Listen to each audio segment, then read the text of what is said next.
Ito mga kabarangay, ang picture ni Javion Decena, yung nawawalang bata. Kaya tulungan nyo po tayo, tulong-tulong po tayo na makakita itong batang ito mga kabarangay po.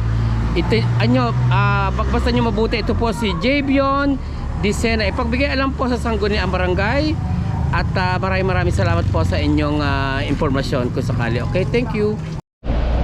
Okay, this time mga kabarangay, meron naman tayong sasamahan na isang ina na nawawala ang anak. At baka sakaling matatagpuan natin dito sa may Eco Park, dito sa may dagat. May nakapagsabi na dito nakikita actually yung bata. So samahan niyo kami. So nandito na tayo mga kabarangay sa may Eco Park.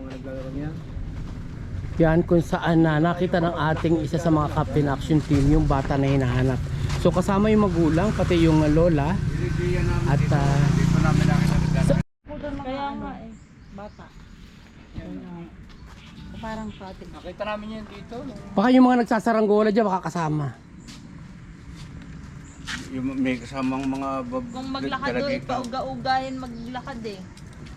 Chabi-chabi. Pag yung gayaw. Oo. So ito ho yung nanay. Yan. Pag nakita mo, di... So baka sakali tayo dito sa kabila kinatilading nito. Baka narito. Magtanong daw dito.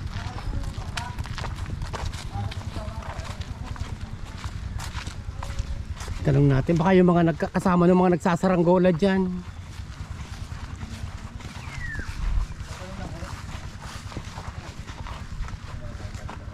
Baka nakita rin bata na rin. Hanggang sa napadpad kami dito sa 2020, hindi pa rin nakikita ang batang hinahanap. Ayan, shout out sa mga taga saan kayo? Taga Kali. Ito mga kabarangay, ang picture ni Javion Decena, yung nawawalang bata. Kaya tulungan nyo po tayo, tulong-tulong po tayo na makakita itong batang ito mga kabarangay po.